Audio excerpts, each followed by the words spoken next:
people. We try to have insights and thoughts by people living with dementia, care partners, professionals, internationally as well as locally. And if you are interested, if you text, those of you who have your little cell phony things, if you have your text, if you text all capitals, Teepa, Teepa, my name, and then you do this thing, this 22828, which sounds sort of repetitive, but isn't quite. If you do that, you can then sign up to get the journal. So we want to make sure if you want it, you have it. If you don't want it, that's fine too, but doesn't cost you anything if you're interested. So what I'm going to do now is have Corey sign off with this page, and I'll pop up and I will start. So I recognize some people and some folks are new and different. So hey, everybody. What we're going to be starting tonight with, I'm going to kick off as a topic of discussion. It was a little confusing because Teepa looked at June when she was thinking about May. What can I tell you? It sort of happens. What I'm going to share with you is we're going to be talking about people who want and need and feel that desire to move, but they may not have the skill they need to move safely. And so that could be anything from move your body to move in a car to move a glass of water around. So mostly though, tonight we're going to be talking in this first segment that I do about Ruby state. And we're going to cover a little bit of the ground about why people try to move and why are we so anxious about them moving and where we might be making some mistakes that actually rob people of abilities before the disease does in our effort to be helpful. So I'm going to pull up a PowerPoint and share a little bit, and then I'll come back off the PowerPoint. But the point of it is that when people live with dementia, it's important to remember that humans are made to move. That's just how we're built from the ground up. We have two legs instead of a butt at the bottom because we're meant to go places. We're pretty much a mobile unit, and we go places to do things and then we come back. So the basic question of why do people move? Well, people move because if they don't move, they die. It's pretty simple. Humans who don't move die. And they also develop pressure areas, and they don't get their needs met, and they don't socially engage. So when people stop moving, life starts ending. So what's it important to recognize? Well, people need to move, but then we have to talk about how much and how often. How much, how often. So when we think about moving and Ruby state, one of the things we want to think about is what are the problems we're coming across? What makes us want to get people to not move? Why is it we're trying to keep people from doing things that they want to do and they think they should do and they think they need to do? And one of the challenges we face is we've tried this for a while. This isn't a brand new thing that we've had trouble with. We've actually made effort historically at trying to keep people from getting hurt by not having them move. And it was called restraints. And we historically used both chemical and physical restraints to keep people from moving. And we developed very elaborate systems to try to keep people from moving. We tried to move their world right in front of them. So why would they need to move? I've got everything right there. And it turned out somehow we were missing things that they thought they needed. Places, people, activities, and they'd get up and try to move anyway. And when we had them restrained and they tried to move, they would try to take the chair with them. They would take themselves over bed rails and strangulate. They would actually try to move and they would hurt themselves moving. They were more likely to be injured moving with our efforts than to be safe without those restraints. But on the other hand, if we aren't present when people go to move and they're losing skills, there's a high risk that they're going to not just fall, but get injured when they fall. And that's really what we don't want to have happen if we can avoid it. I'm less worried that people fall because people do fall. And I'm not as concerned about falling as the federal government is, apparently, because I recognize that people fall. It's a state of working against gravity, and I personally have made many mistakes against gravity. I've misjudged gravity, and I've misjudged my ability or distance, and thought I had a handle on something, and turned out I was mistaken. And, you know, I've taken my lumps, but at the same time, I go on. But the challenge is when people are in the later stages, those injuries can be pretty serious with very little activity. It doesn't take much. But one of the reasons it gets really serious is we encourage people to be immobile so that when they do fall, they can't recover from a fall very well. So one of the questions is, what are the mobility problems most folks have had? And what kind of things have you tried, and what has worked and what has not? And why do you think that is? So I'm going to pause the share, and I'm going to have people talk a little bit about when it comes to working with people who are in the later stages of dementia, what are some of the most common mobility problems that you run across? And when you tell me what kind of things you've noticed, I'll also ask, what have you tried? And what has worked and what has not when people are having mobility problems? So what are some things you've noticed about mobility in Ruby state or thereabouts? Who has something that they're willing to share out? Just a reminder, you'll have to unmute yourself if you want to talk. Or you can put it in chat if you'd rather chat than talk.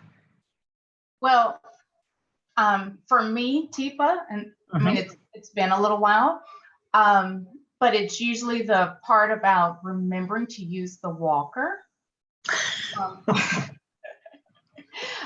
Because they're not. That assistive device we decided to give them when they were emeralds. Yeah, that they had trouble the whole time, and they've never integrated that knowledge into their walking. Yeah. But we kept harping on them for quite some time when they were emeralds. And so we learned how to cue them, and they could follow our verbal cue, sometimes reluctantly. But when we said, you need to use your walker, Leslie, where's your walker? Here.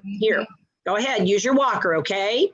And Leslie would push it for a little bit, and then she'd wander off from it, and I'd go get it again. So by that time they're rubies, we've really got them dependent on pushing on the walker or leaning or pulling when they go to get up on that walker. But more than ever, they don't remember where it is and what it's for, but they do need it more than ever because they've gotten used to it, but they don't remember to use it. So we've set up quite a risk pattern there, because if they don't have it when they need it, they do need it. But at the same time, now they don't remember they need it. And then, oh, geez, Leslie, oh my God, Leslie, sit down, honey, sit down for a second. I need you to sit. Whoa. Can somebody go get Leslie's walker? She's trying to get up. Yeah, Leslie, it's a lot of running. Leslie, wait, hang on. No, Leslie, don't push the chair. Okay, Leslie, wait. Leslie. Yep, that's about it. Yeah, so there's a lot of Leslie's ready to go and Teepa's not ready for Leslie to go because we've got Leslie dependent on a device that's not available. That's a good one.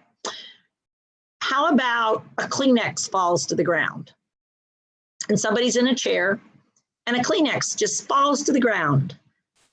And what does a Ruby do without thinking? Reach for it. Where are their feet? I don't know. They may be crossed, they may be behind them, they may be off to the side. They're not really prepared for the reach. They just saw something and they're using eye-hand mobility, not lower body stability. So what happens is they plunge forward, then when they go to reach and their hand doesn't block the fall, so they fall face or head first to the floor, frequently like right in the face head. And so they have this huge bruise here or here. Sometimes they bust their nose open, they break their glasses smash into their face, and they actually do a significant amount of damage to their face, or they start to fall and then they tip back instead and the whole chair goes over with them, or they fall backwards and crack their head open on things in a bathroom. So what other mobility things are folks thinking about when you think about rubies? I was thinking about Teepa when they start walking, then they go to sit down, but there's not always something there for them to sit down on, or they're not going to sit square on the chair. It might be the arm or the side or too far front that they miss. Good. So transitioning from standing to sitting, or sitting to standing, or sitting to lying, or standing to lying, or getting down on a toilet or getting up off a toilet, that mobility from one position to another is really challenging. So to turn yourself around and to sit down requires a 180, and they can't do a 180. They can at best maybe do a 90.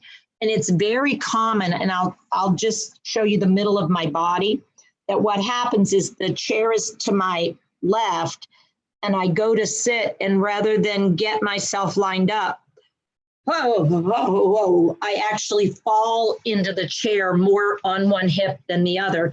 And that's if I don't land on the floor. I would also, that was unusual. That's unique. My screen just did something really funky. I'm glad it didn't happen to you. It was bad enough that it happened to me. I would also say one of the tricky parts is when we as caregivers start positioning the wheelchair in front, directly in front of a toilet, and we want the person to do a 180 turn to get on the toilet. There's at least 90 degrees out there where if they start to sit before they get the full 180 turn, they're going down. Or else I'm grabbing at them. Whoa. No, don't sit down yet. Whoa. Turn. And so the phrase turn becomes a very common yelled phrase. Chair's not there. The chair's not there. Don't sit yet. Whoa. Mom, walk. Stand up, stand back up. Don't you sit, don't sit. Oh, mom, no, the chair. Whoa. What are you doing? And whoa is another common caregiver phrase. Then it's the other side of it is stand up. Teepa, I need you to stand up. Can you lean forward? No, you're leaning the wrong way. Lean, Teepa, lean forward. You're leaning back. Lean the Teepa, look at me. It's like, okay, so now you want me to look at you, I don't know what is it you want me to do? I'm looking at you. I'm leaning apparently not right. I don't know exactly what you want, but clearly neither of us is very happy at the moment. So let's go to the other side. I'm moving. I'm walking. And I'm walking. And I'm walking. And I'm walking. Or I'm wheeling my chair. How am I wheeling my chair? What body part am I using to make my chair move?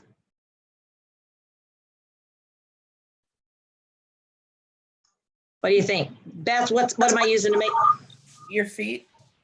What part of my feet? The ball of your feet leaning forward. My toes. I'm using my toes and the ball of my feet. And so I'm pulling myself. So if you're in a chair, try just pulling with your toes. Try to pull yourself along with your toes. And notice what you'll do when you do that is you throw your back in most cases, because you're stabilizing back in the chair to pull yourself along with your toes. And as you pull yourself along with your toes, many of you will find your behind is moving further and further toward the front of the chair. And you're slouching down further and further. This particularly happens a lot in wheelchairs because they have a sling bottom and a sling back. And what happens is I'm getting lower and lower in the chair and further to the front edge. And as I'm pulling myself along, what will eventually happen, if we're lucky, is I go, I'm falling out of my chair. Help, I'm falling. Hey, lady, help me up. Can you help me up? Hey, come here, baby. And then you come close and I nail you because I grab you with both hands. I've got strength and you forgot about my upper body mobility because you were so worried about my lower body. and I grab you. I'm fouling. And then I always start with it, Teepa, honey, I need, let go, honey, you're hurting me. Can you let go? Teepa, let go. I can't help you if you're grabbing me. I need you to let go. Teepa, can somebody get Teepa's other hand loose? So you have once again discovered my mobility skill. I'm a good grabber. And once I grab, I hold tight. And you seem to forget that these work pretty good in closing. What they're not so good at, unfortunately, is opening. I am crappy at opening my hands. I can't get my hands open very well, but I'm great with closing. Now, what I'm also really good at, take your hands like this and push out. Now that's when I can open my hands, when I push you away. But then when I open my hands pushing you away, there's a counter reaction, which is I start going back. And now I don't have a way to catch myself. And I was trying to push you away, but I actually, because I was on the balls of my feet, I have a greater risk of taking myself over backwards. What will you do? Because you're skilled. You'll reach out to grab me and you'll go over with me, frequently on top of me. And so you land on top of me, straddle over top. And this happens most frequently when you're putting me to bed. And you end up in the bed on top of me. And that's how I know how you got me in the bed, because you end up leaning over me. And then when I go backward, you come with me because you didn't actually have me forward enough. And so when you're putting me in the bed, I can tell that's what happened, because you're basically propping yourself up on the bed with me hanging on you. So Amanda, you had something that somebody was putting in. Someone who's mobile, walking without assistance, but needs So there's someone who's on YouTube who was saying that one of the biggest challenges for them is somebody who's independent in walking. They need help in sit to stand and stand to sit. And yet they don't really want anybody around to do that. So they don't want somebody in the bathroom with them. They want to go in there by themselves, but they're not safe doing it. And you know they're not safe, but they just want you out. And so they're strong enough also to guide you back out. If you think you're staying in there, no, I'm getting you out. And then I am good enough also at closing the door and trying to push you out. And you're, oh, hang on, Teepa, open the door. Don't close the door. Let me in. Let me in. And it's like, I almost got the door closed. I'm not giving up on this. And I'm real good at pushing. And so you're going, Teepa, no. Now you have to open that door. And you start sounding like your mother that's talking to a 2-year-old who's trying to slam the bedroom door. Don't you slam that door on me. And I guarantee you there are a lot of rubies who are like, watch me, you little jerk, because I'm stronger than you are. And it's like, boom. So we've got some good ones. I feel like, you folks are doing a great job at coming up with what all are issues.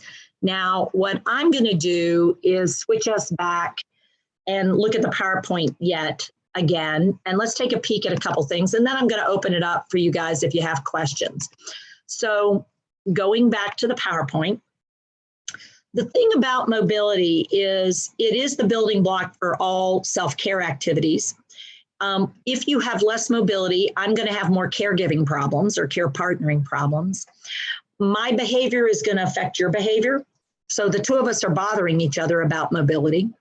And actually, believe it or not, my mobility skills until the disease can still be changed.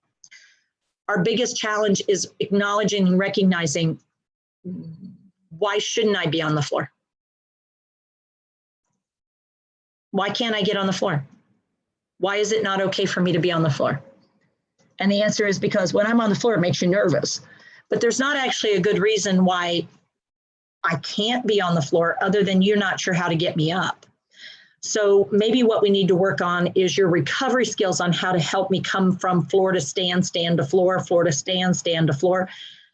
Because one of the realities is the more you practice going from the floor and standing, the greater the probability you won't get hurt when you go to the floor or when you're trying to stand from the floor. And what we do know is there are a couple of studies that say the more your speed at being able to go from floor to stand maintains a certain level of ability, the greater the likelihood you still have lower body strength that will keep you out of trouble. So one of the other issues with mobility is there's no safe way to ignore it. Because humans do like to move, they'll get themselves in trouble one way or another with mobility. You can't just pretend like it's not going to happen. People don't, even immobile people get in trouble. And it, believe it or not, it really makes a big difference in how I interact and how much time it takes me to interact. Because if I'm immobile, it's going to take you a lot more time to get me someplace where I can interact. And if I don't like interacting and I can't get away from it, it's going to make me more likely to do things you don't want me doing to break up an interaction. Because if I don't have a way out of a room, then I've got to clear a room. And I bet I can do it. I bet I have options. And one of them will be, get me out of here. Get me out of here. You get me out of here. Get me out. Ah! I'll about guarantee you'll either get me out of the room or the room will clear pretty quick. People don't like being around that level of distress. The challenge is it a healthy way of doing things? Because now the next time people see me, don't put her by me, because you know she gets like that, and I don't really want to put up with that. She's so loud. So what we know is that people do move to meet their needs, and they stop moving to also meet their needs because people need to rest. So one of the things I'd ask everybody to think about is how good are we at establishing mobility baselines? Are we screening people for mobility, upper body mobility, lower body mobility, transitions? And what is it we want staff to do or family members to do? Are we being very clear what's important to preserve and what's important to let go of at any point in time? And are we modeling what we want people to do? Are we letting people sit a long time? Are we having people get up and roam? Are we doing things that indicate, I want to work on transitions. How could I do that? And are we actually spending time training direct care providers? Are we monitoring how they're doing and help them? And are we keeping an eye on our resident and watching with staff and with residents, watching them ourselves? And do we want to dynamically screen rather than just screen once and hope for the best? Do we want to keep an eye on how things are going? So there is a risk assessment tool that's out there. And it's been around for a while, but it may still be worth taking a peek at when somebody's in Ruby state. We want to know what's their falls history. If they've already had falls, they're much more likely to fall a second time. We also want to know how are they getting their fluids? How much are they putting in and how often are they putting out? Because it turns out fluid input and output really is related to people falling. People recognize they've got to go, but they don't know how to get somewhere. They aren't sure what to do about it. People are seeking intake or are not drinking enough. And when they go to stand, what we have is some hypotension. They don't maintain enough blood pressure because they don't have enough fluid in the system. Whether or not they use ambulatory aids, as soon as somebody gets an aid, they're more likely to fall, believe it or not. I know people don't like to think about that stuff, but aids actually increase risk of falling, not decrease it. What's their gait look like? How aware are they? When we talk about lucidity, how alert and aware of the environment are they when they're in the environment? And how much are they not tuned into the environment at all? And what other secondary diagnoses do they have that might affect their risk? So those are some of the things that people are looking at. Now, the problem is everybody's high risk. And they're high risk not just for falls, but for injuries. So take a look at this laundry list of dementia care issues. And I highlighted in red the ones that to me are related to mobility. So this is a whole laundry list.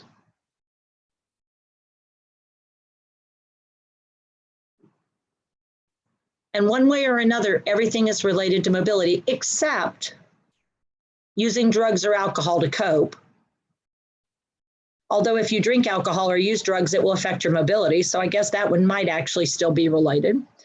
Making up stories that, it's possible, but not so much. Bad mouthing you, that's just my mouth running.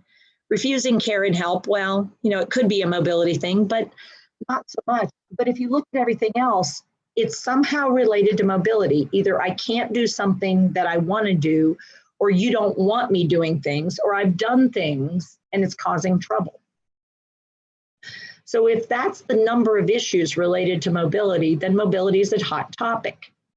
So if we look at it though as an ability or inability to meet my unmet needs or my efforts to do that, then one of the things we might want to look at is for each GEM state, what's sort of unique about that.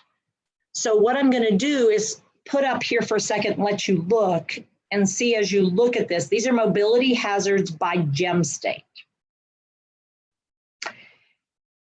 And look through all the GEMs and then focus in on the rubies.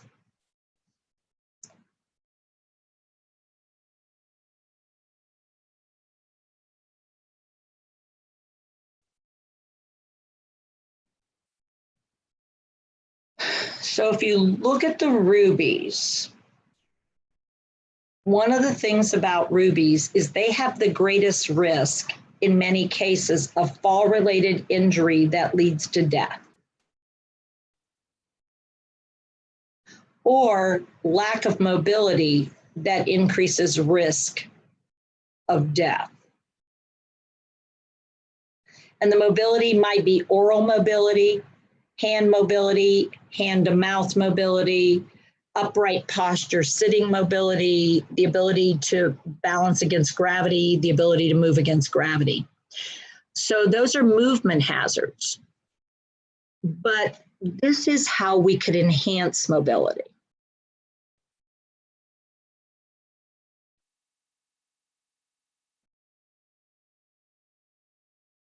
So if we look at our rubies, help with transitions, build in time for transitions, create schedules that make sense. So doing things that actually allow rubies to work on mobility, because it's such a high risk activity, building in the opportunities to work on this stuff. So rather than just letting me walk all day, actually having me work on sit to stand and stand to sit has been documented as the most effective way to reduce fall-related injury. It's not how far I walk, it's how well I transition from sit to stand and stand to sit. So how much rehearsal time do we put into sit to stand, stand to sit, sit to stand, stand to sit? And the second one is complete weight shift from foot to foot, foot to foot. So it's transferring your weight from one foot to the other foot when you're moving, so that it's not, don't completely unweight, which means the term we use frequently is shuffle or weight bear on the front of your foot. And you're taking these very short sort of staggery steps because you don't fully unweight. You don't do a complete weight shift through your hips. And so the activity to enhance that would be step to the side, step. Step to the side, step, step to the side, step. So it's sidestepping, not moving forward. It's, for instance, holding on to a rail down the side of the hall facing the wall, going basically step, together, step, together, step, together, step, together, step. So 2 steps to either side. And what you're doing is a full weight shift. And because you have your hands there at the rail, you've got stability. What we're really working on is stepping off the side and then stepping back the other way. The other thing you can think about is dancing. Because again, dancing often involves a full weight shift. And you do it with rhythm. And you heard me right there. Step together, step together, step together, step together. So rather than dragging people up and down the hall or having people walk up and down the hall, that's actually not what we need to spend time with. It's sit to stand, stand to sit, and side shift. And that's unfortunately not what we do.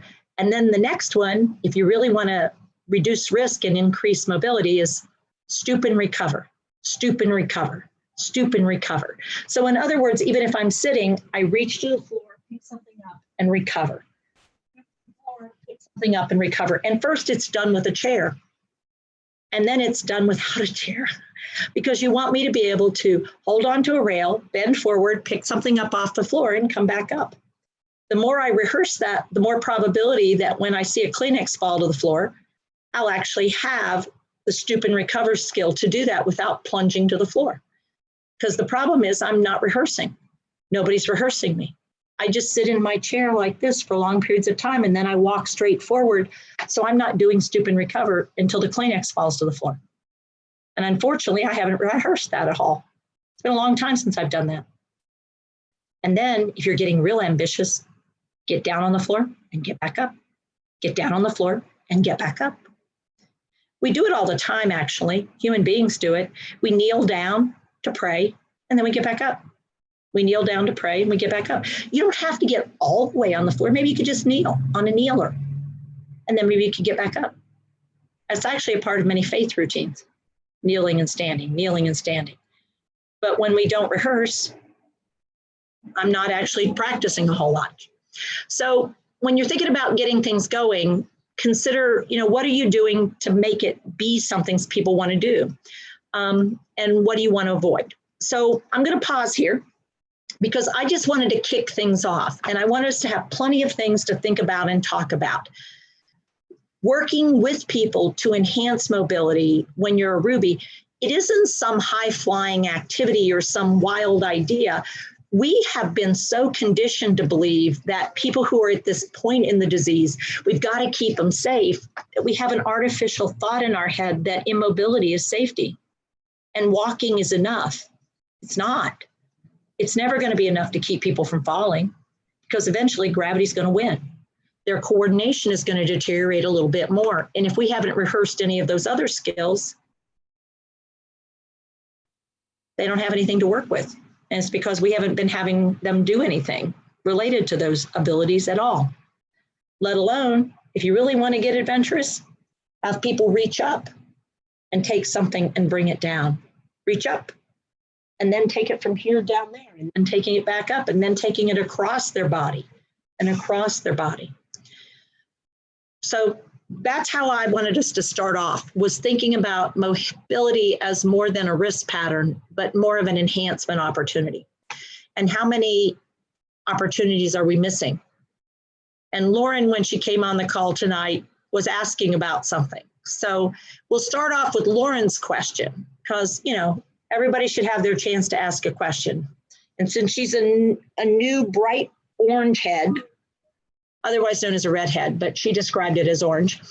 So Lauren, do you want to chirp up here with what was your question? What did you ask me when you came on the call tonight?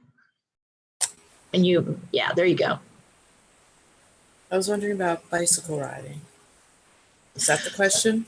Yeah. So you were asking about, did I think it was a good idea if you rode a bicycle again? Because it's been, how long has it been since you've ridden a bicycle? A while. Like many years. A couple years. Few years. Yeah. Many, like more than 2? Because you've lived in California 3 years now. Yeah. Longer than that. Longer than that. Longer than that. Were you riding a bicycle back when you were in Pennsylvania? No. No. So when you were in Pennsylvania, you don't actually remember riding a bicycle? No. When you were younger and you were in California, you rode a bicycle? How about other places have you been? Did you ride bicycles when you were in Arizona or New Mexico?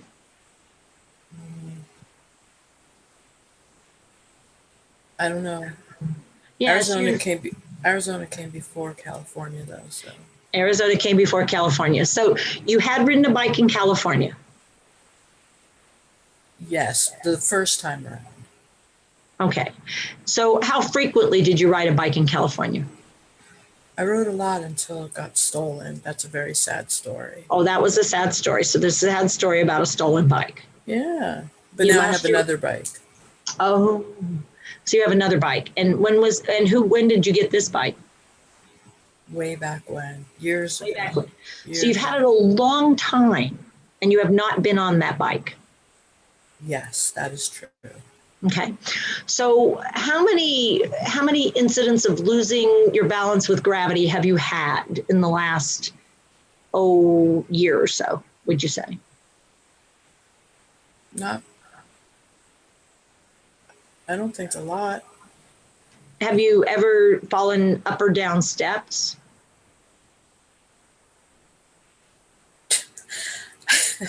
I know the answer you're looking for. Is it And that you're unwilling to say that answer, or you it's a false answer? we're doing this in public, and I know the answer you're looking for, but I'm going to say no. No. Okay. How about have fallen in the? Oh, see, someone's ringing a bell saying that's all. That's not true. How, I think you should. I think you should pay attention to see, someone that else bell is now. going off again, Lauren. That bell is just a ringing bell. It's saying, "Oh, Lauren, I think that's a story." Yeah, Cora, you need to like take this out. Oh, this is live now. Thank you very much, Teepa. How about falling in the bathtub? Did that ever happen? That did happen. Why? How did you know? It's just magic. A couple of times, Yeah. even, huh? Yeah, you started this. Yeah. So I'm thinking if you were to think about riding a bike, because I'm into promoting mobility, my first thought was maybe a stationary bike just to see what it feels like to move your feet like this again. Because it's been boring. a while with this Boring. reciprocal circular kind of thing, just to see how that feels to your body. Boring. Boring. Uh-huh. I'm sort of into boring for the short term, not long term, but a little short term boring might not be a bad idea. Well, then you just be bored, but I'm not gonna. Sorry. So, So are you planning on doing this on your own? It's only got one seat, so I'm gonna go with yes. So do you think anybody should watch just in case you take a major header? That would be okay with me. That'd be okay if someone's watching so they can get really distressed. That'll be great. Could it be you? Great. I'm so looking forward to my opportunity. And do you have a helmet? Or are you old school enough that you didn't wear a helmet when you used to ride? No, I think I do, and if not, I have my horse one. Oh, there you go. There you go. You have your horse helmet. That you won't look a dork at all with your horse helmet on. Nope. Okay.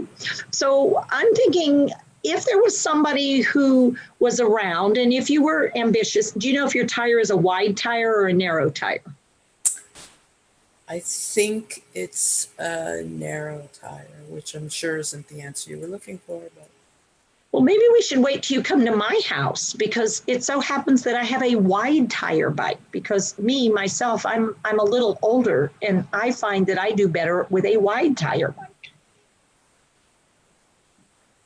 okay. So maybe next when you're with me, we could try it with a wide tire bike You could do that. in a parking lot with elbow pads on and knee pads. We're undorking me, Teepa. That's not going to help. After we get out of the parking lot, you can undork. I'm just thinking short term, perhaps, since I can't talk you into a stationary to give it a shot, maybe we should try it with a helmet and some pads on because it really hurts when you brush burn your elbows and knees. Can we make them color coordinated? Yeah, sure. I think rather than blood, I'm into color coordination. Red is such an unattractive color because it won't match your hair. So, Lauren, for those of you who are unfamiliar with Lauren, what kind of dementia do you live with? I have none.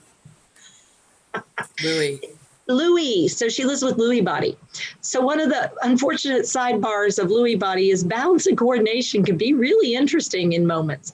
And then other times it's really fun, but sometimes balance and coordination, especially when it matches up with problems with visual regard.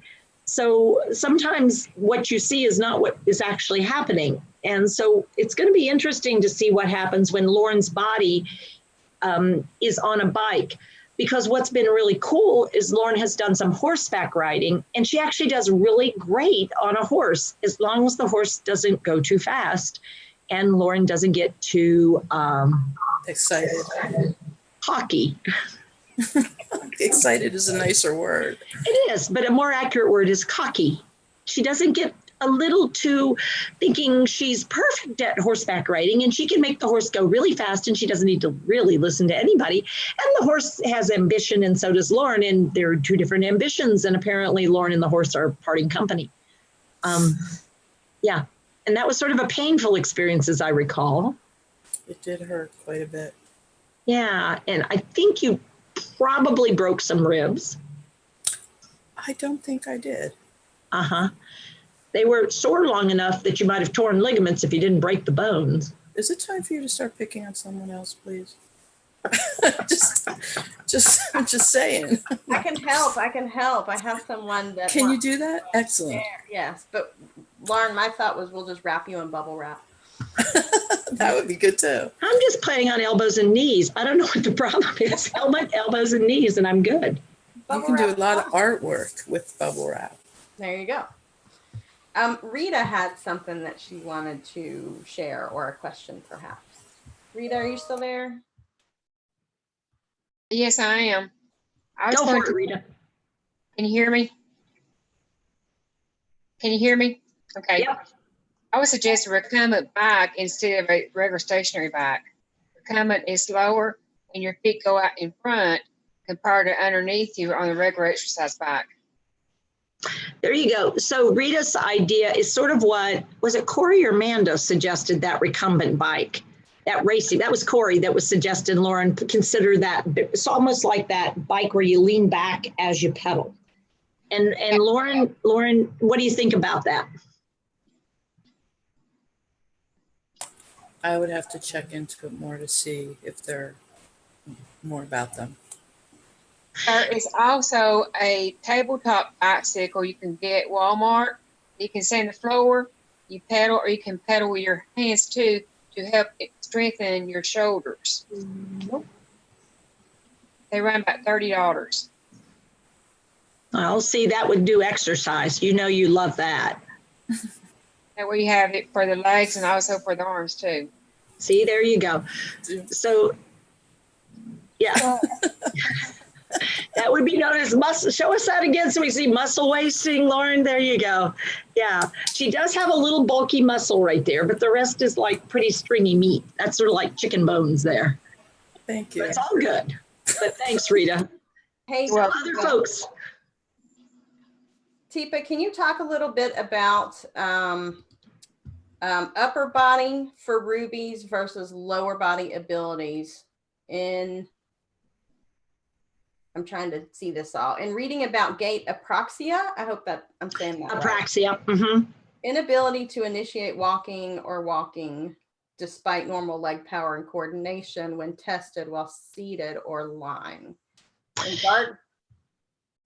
want me to finish? Go ahead. Yeah, I realized there was going to be more. Sorry. Yeah. She said in garden variety Alzheimer, does this occur at the same rate for upper and lower body or lower first? AKA, is this more than an initiation issue or motor strip issue too? Okay, so those are a variety of good questions. So one of the things that happens early with most dementias, not all dementias, but most dementia, what I'll lose is my alternate arm swing. So when you walk with a normal stride, your arms move. And your arms actually move opposite the leg that's moving. So, and if you've ever run, you're familiar with that upper body. And what it is the rotational element around your spine. So you're actually rotating a little bit as you're walking or you're running. And it's the upper body segment is separate from the lower body segment. And your spine is allowing you to do a little rotational movement. And it keeps you moving in a straight line forward, but it also keeps you have the ability to do things with your arms that are separate from your ability to do things with your legs. Now, your feet and your legs, you have mobility and you have skill, but when you're moving, it tends to be this one, that one, this one, that one, and your arms may be doing separate things. So one of the things we start to notice early in the disease is if you're carrying something like a grocery bag, you will slow way down and you will actually stumble more when you start to transition to a step because you lose your ability to regard what's happening out there because your arms are occupied. As soon as you don't have something in your hand, you may still look pretty typical. You haven't changed. But as soon as you start carrying something, your whole gait pattern starts to look different. And that may be a first indicator that something's changing. So we won't see it unless you're carrying something. And as soon as you start carrying something, your gait pattern starts to shift, your speed alternate, your pace changes. So upper body, people tend to retain upper body skills, but not while they're using lower body. So if I'm trying to do two things at the same time, it's almost like my brain can only focus on lower body messages or upper body messages. And I have a much more difficult time putting it all together if I'm thinking. However, if I'm a tennis player and you throw a ball, I can suddenly go into a full out, oh my God, she's perfect. And you're like, how can she do that? But I can't get her to get her pants on. And it's because when I'm going to get my pants on, I'm focused on the task performance and I'm actually thinking about it. If I'm doing something and I'm not thinking, I can frequently still put my pants on just like that when I don't think. As soon as I go into cortical mode, where I'm having to actually regard the messages that are going back and forth from my body to my brain, I lose it. And then I have to initiate each element. Once it was a smooth pattern, all I had to do is hit that first start button. The pants in my hands, I'm a go. But then once I lose that, then it's like pants in my hands. Now what's next? And now I have to decide which foot, which means I have to do a weight shift through my hips and stabilize with one foot so that I can get the other one up. And now all of a sudden there's a lot of little tiny steps that have to go on. So it's not exactly initiation, but it is. It's sort of like, I don't usually have to think about it. And now that I'm having to think about it, I can't find it. It's not until later in the disease for most dementias that you'll see me sit here with the bottle about halfway. And I don't know what to do with this bottle right now. And I don't know if I'm to drink it or I'm sitting it back down. It's sort of, I've lost which direction I'm going, because when I go to drink, I bring it up, but then when I'm done drinking, I sit it back down. And now my brain doesn't know which it was doing. And it's sort of frozen in the moment because it's like, oh my God, what am I doing? And you can watch me sort of sit there. And some people can freeze a really long time. Other people, because what I can see is the tabletop, I sit it back down, but I never took a drink of it. So you'll often start noticing people messing with stuff. It feels like they're messing with it, and you can watch them mobilize to mess with it, but then they just seem to put it back down. So they don't do things with it with themselves. And so the first thing you'll start noticing is they're still outwardly directed with their hands, but when they bring things in, they tend to store things. They'll put things places rather than use them. So once I bring them close to me, then it's like I don't know what to do with it. So when I get the bite in my mouth, now what happens to oral mobility? I have it in my mouth, I bit it off, I nipped it, and now I'm just sitting there, and it's like, you need to chew that up and swallow it, Teepa. You need to swallow. And I'll go, okay. And there's no swallowing going on because my brain stopped midway through a task. What's the rest of the task? I can't find my place to start it. And that's where the idea of a dry bite comes in, where you bring another bite up like there is going to be a bite, but there's really nothing there. But when I see it coming, or my brain experiences it starting to move toward me, I spontaneously go ahead and swallow without thinking because the bite's coming. So it's easier to get me to swallow by giving me another potential bite. But you want to be careful, because if I get another one in there and I still haven't figured out what to do with the first one, now you got 2 bites of food in there. So it's called a dry bite or an empty bite or a very small bite, because you don't want to add a whole lot more, but you want that automatic, see if you can kick it into automatic action.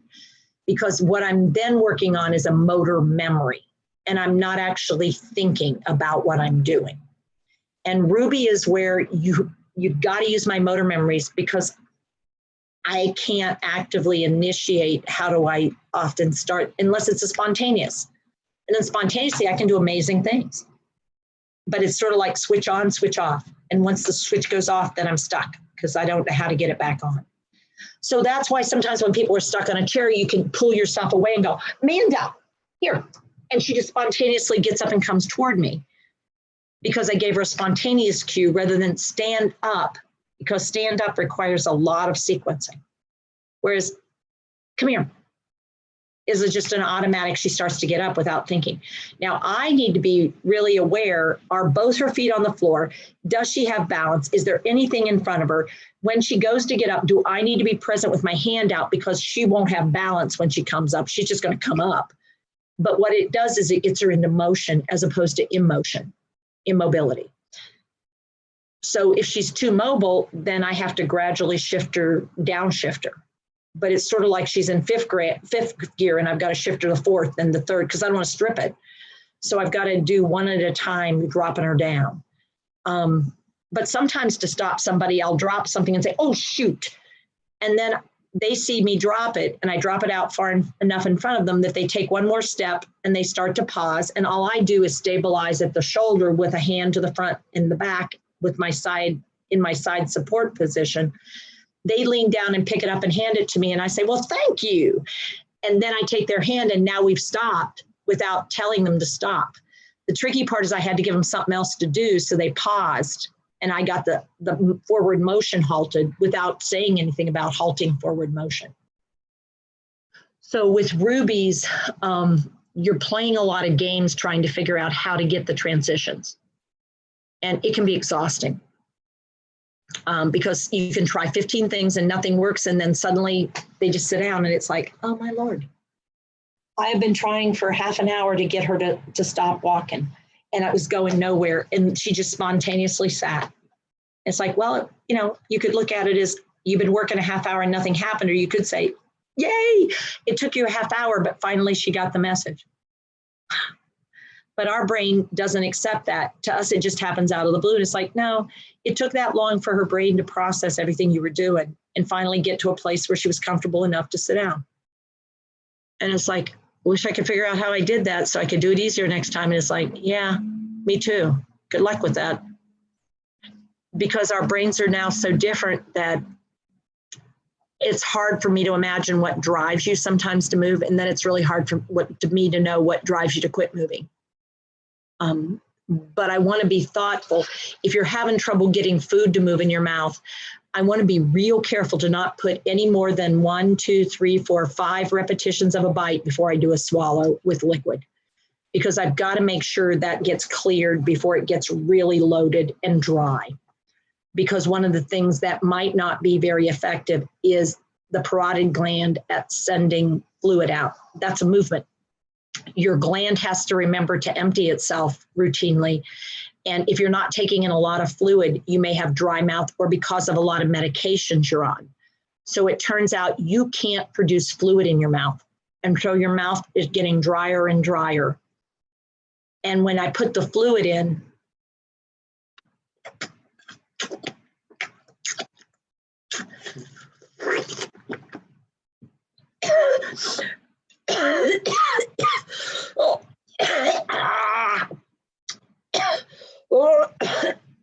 happens. And that happens because there were these food particles all over the place, and my brain went to treat it just like fluid, but all these little food particles were floating around, and we added the fluid on top of it. And my brain went, we've got a mixed set of stuff. And it panicked. And that's what the choking thing was. It was really a pretty smart brain that went, whoa, somebody's doing something they shouldn't do.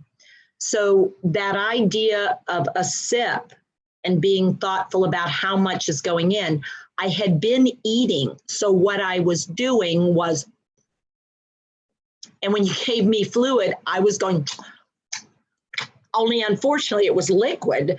And all of a sudden my mouth got overwhelmed with, whoa, that's a lot of stuff. And I was dribbling some of it because I wasn't really prepared for a liquid. I'd been doing solid.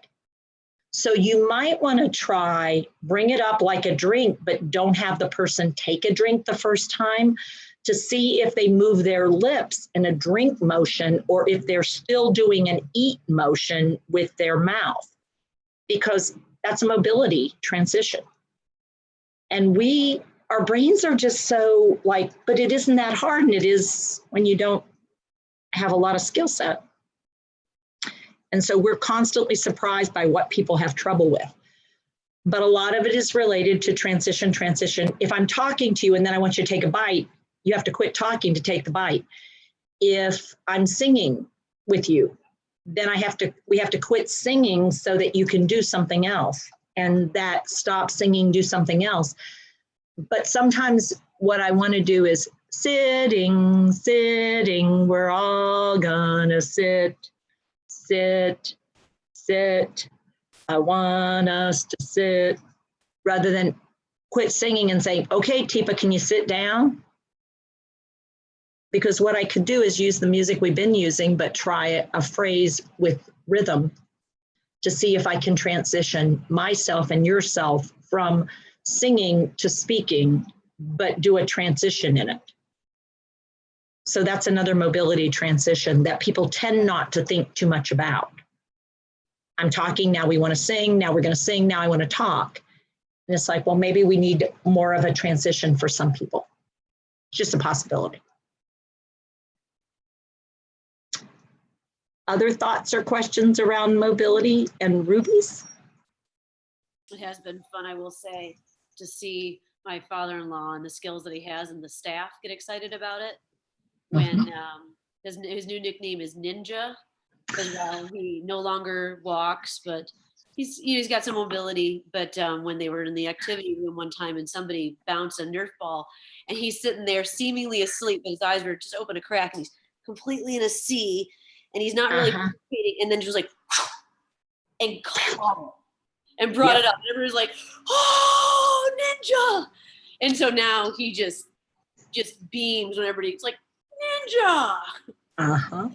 Because all of a sudden, he has this positive, there's a positive thing going on there rather than all the negative stuff that folks tend to experience. Yeah, it wasn't a reflex. It sounds like it was motor memory is what he was. Okay. Yeah. Was he a ball player previously? Oh God, no. In fact, we had a rule, Bill, don't ever walk and chew gum, please. He would generally fall down the stairs, the split level, couple of steps. Every couple of weeks. First time I met him, I turned around, greeted him, turned back around, and he was gone because he had stumbled backwards and fallen into the weeds. So, balance and coordination were never his strong suit, but the guy has some skill. Clearly. Evidently. Yeah. Maybe it was just upper body. Maybe so. So, I thought it might be fun, given what Beth just said. I would like you to meet, and I'm going to actually show you a clip of a lady. So let me come back here to Zoom and get my screen up. And her name is Norma. And I'll do screen share and I'll do computer sound. And Norma, and some of you may have seen this, most of you probably haven't. Norma was cared for by her husband, George. And George had really reached his limit with Norma, and he was saying that she was doing things deliberately, and she knew what she was doing. And if we had a lot of time, I'd show you so many mobility issues with Norma, but this is one that's actually pretty funny. So what I want to do, George has struggled with Norma through getting her to take her pills, getting her into the shower, getting her to take a shower, getting her out of the shower, getting her to put her dentures in her mouth. I mean, so many things already in the morning George has struggled with, and he's really pretty exhausted, which is why he had called me in. He said, I just don't think I can keep doing this. I'm afraid I'm going to hurt her. I mean, I'm so frustrated with her. And so it was like, well, George, that's really serious. Let me come over and see if I can help you. And so what George agreed to, because he wanted Norma's life to make a difference, was that we could videotape so that other people could learn what George had learned. So what you're going to see is George trying to help Norma with getting dressed. And Norma has had 5 falls in the bedroom here. So I'm going to ask y'all just to watch and see if you can figure this out. Can everybody see Norma okay? Okay.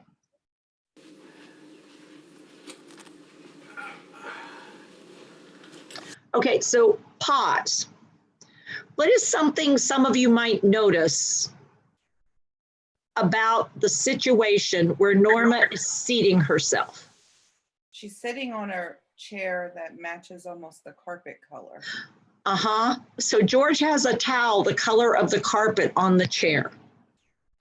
George totally was unaware that that could create a problem for Norma. What else? Where's George compared to Norma? By the way, this thing you see off to the far right-hand side of the screen, that's a shirt that George has in his hand.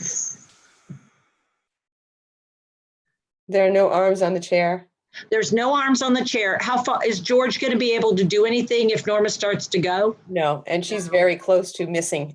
Yeah, her feet are pretty far out in front of the chair. And that thing we talked earlier about not making a full turn and sitting, right. Norma's got it down to a fine art. I mean, she's leaning forward, but boy, this one foot, the right-hand foot, pretty far forward compared to the left one. And she hasn't moved her hips around. Right.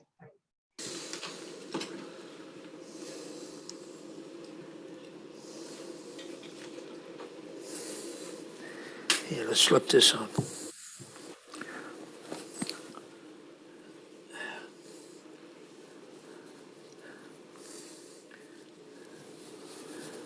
Got it? Okay, so pause.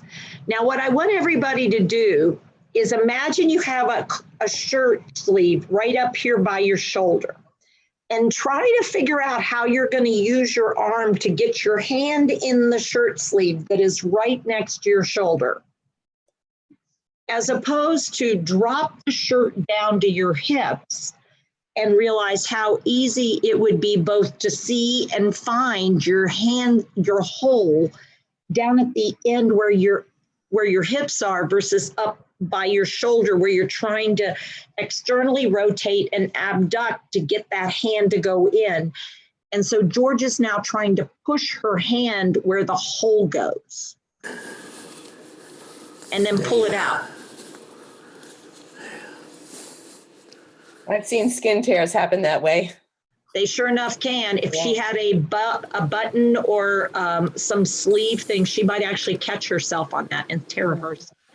So who's doing all the mobility here? I'll get your socks and let you put them on, all right? George is doing all the mobility. Yep. Okay, so watch this. This is perfect guy thing. She caught it. I know. And it tricks George into thinking she's going to be skilled. But I mean, I'm going to show it to you again because it is, I cannot even imagine a woman thinking of doing this. It's such a guy thing. It is so funny. But I mean, he walks across the room, gets the socks out of a drawer across the room. Look at that. And he just put her clothes, he just buttoned her shirt up. So he sees her as fairly impaired. And then he throws the socks across the room at her. But maybe he's done it 1,000 times and she's programmed to catch Maybe, it. but I don't know that that's the case. So here's the funny part, but sad. So Norma's now on automatic. Did he get an automatic reaction? Yeah, so watch, she's on automatic pilot.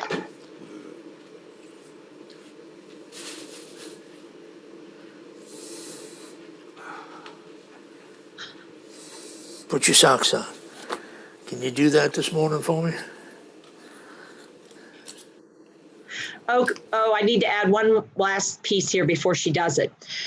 The last fine motor test George had Norma do was she helped put her dentures in.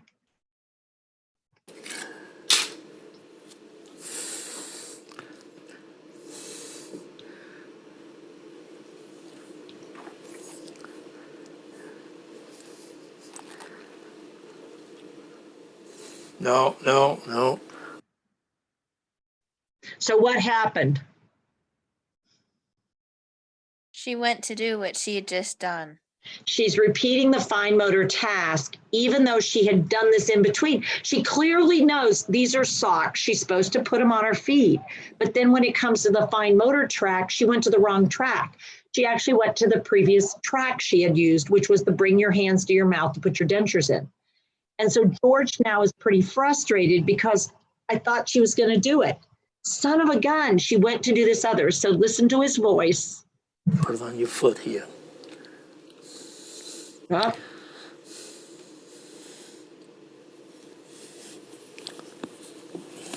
Hey, you pull it up. Now, did you hear the snap of the sock? George is a little ticked. Automatic action, switching sides.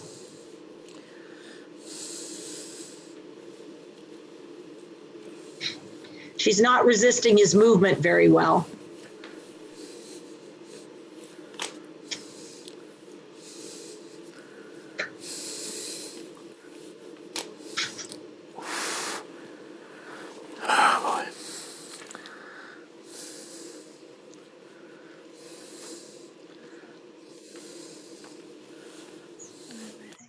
I think you enjoy me doing everything for you.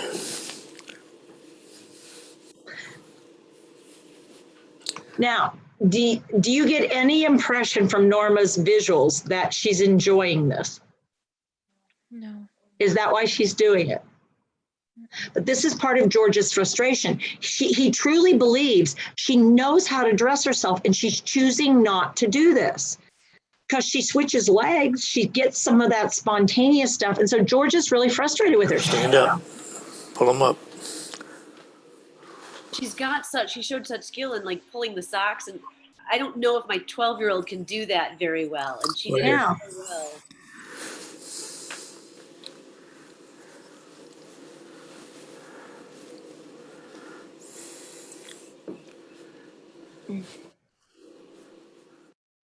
Okay, so what I'm going to have you do is watch me now working with Norma. This was the very next day. Watch the difference with me working with Have Norma. a seat right there. Good. Perfect. That's it. Good. Oh. Okay. Now.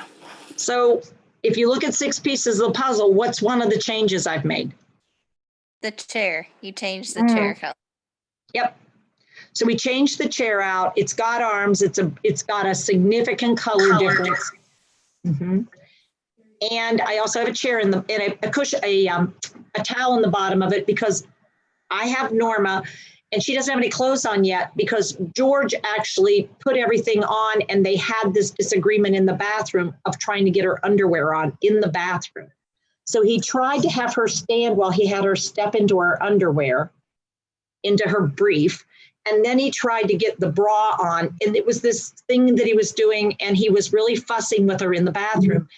But she doesn't used to put her underwear on in the bathroom. When I asked George, well, where did Norma used to get dressed? Well, she'd go to the bedroom and get dressed. But George was doing the bathroom just because that was where he did put her clothes on. Here's your pants to put on. Now, what's another change? You're sitting right there with her. I'm on a stool. Yeah. So I brought over a folding stool because I don't want to be bending over and leaning because it's going to put me at great risk. Is it really just about me? Because I could actually do it. Who's it about? George. The idea is what we want is I want George to learn to sit down when he's working with Norma rather than leaning in because he's having a lot of back pain. Okay. So, and I'm positioned a little to the side. Okay, you're gonna put them on your feet. So you're thinking it would have been. What did she start to do with her hands? Put them through the holes like she was going to put them on her upper body, because to her that makes sense with her hands. So I'm going to cue a little more. Put this foot in. Okay, let's put them down here. Put your foot in. So what worked? What did I have to show her? That it wasn't a shirt. Body part. I had to show her body part that was supposed to be put in the hole. It was too close to her hands, and she's used to George doing it for her. So she was preparing to do the piece that George wants her to do, which is put your hands in the hole. And I was actually trying to get her to use her hands to put the brief on. Okay, now put your other foot in. Now, once I get one on, now let's see.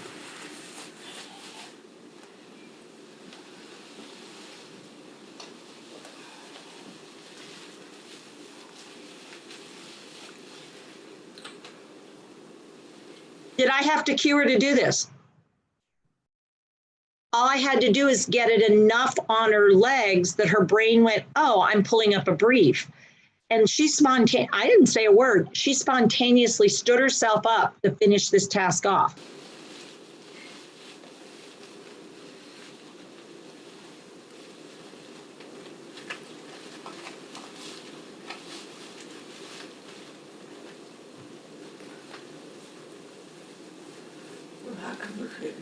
Yeah, pull them on up. Pull them up hard. You got them? They're getting sort of stuck. What did she just do with her hips? Did you see her do a little weight shift to get it in position? Mm-hmm. Is that okay? All right. I think that's good. Okay. Sit down. Let's put your socks on.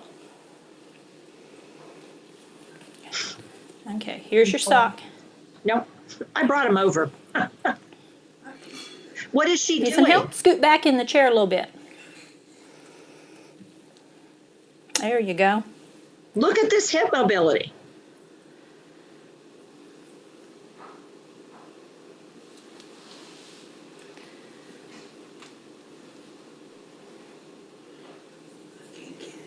I think you got it.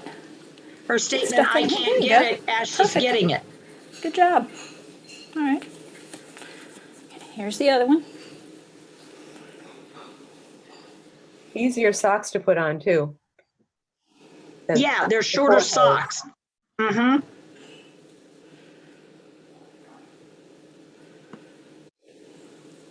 Bilateral hand use, great hip flexion. It's a great exercise for her. Nice work. What do you think the next piece of clothing I'm going to do is? Now, here are your slacks. Let me turn them. Because if she's doing lower body, I want to do lower body, lower body, lower body before I switch to upper body, because those are different body parts. It's a different action. So lower body, lower body. And look how, I mean, she's getting really good at knowing what to do next. And she's spontaneously going from thing to thing. And again, no cue.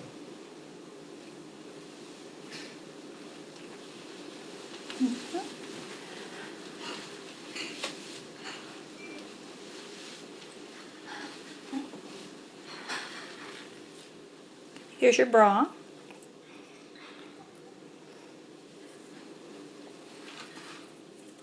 Okay.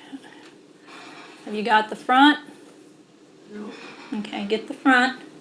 You adjusted?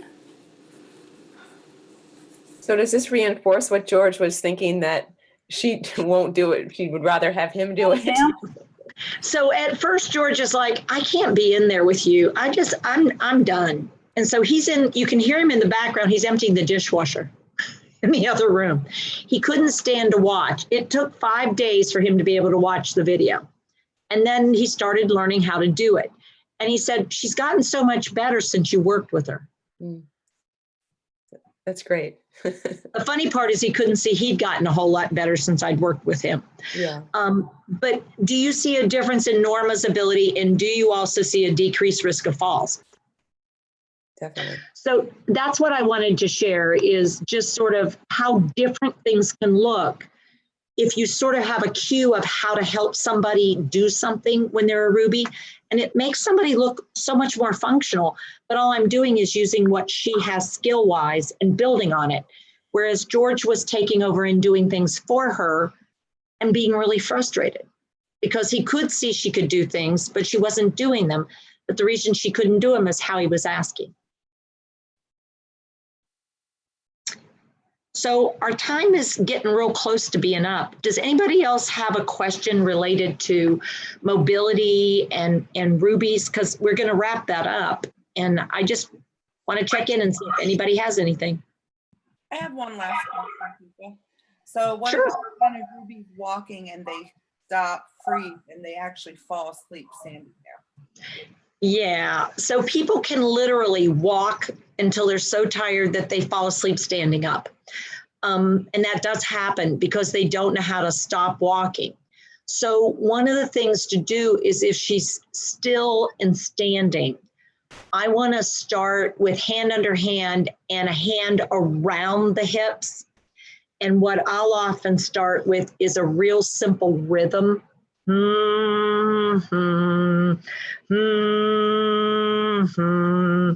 And I may or may not take a full hand under hand, but I put my hand under where her arm is, sort of an, let me see if I can show it with Manda. So I may not get a hand under hand, but I'll try to get an arm under arm so that if she's there and she starts to lose balance, I'm here and I can bring her down and we can sit. So I get a chair that I could actually sit on and bring it into position. So if she isn't able to walk any longer, what she's literally doing is sitting on my thigh. Because I'd rather have her down on me than up and falling. So I'll try a weight shift side to side to see if I can initiate a weight shift. And then if I can get her leaning forward, get her back up because I'm actually supporting and under. And then I would switch and have her sit in the chair now. But at first, I'm prepared for her to sit on me rather than trying to negotiate her sitting in a chair. What folks will tend to do is if somebody falls asleep standing up, what they'll try to do is put the chair behind and then push a person back into the chair, which is a real startle reflex because when you're sitting me back, my brain goes, oh shit, I'm falling.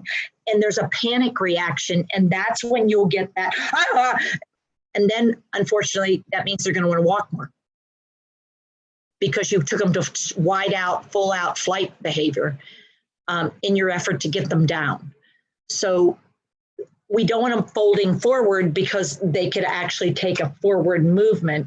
We don't want them going back because they could actually lose their balance back.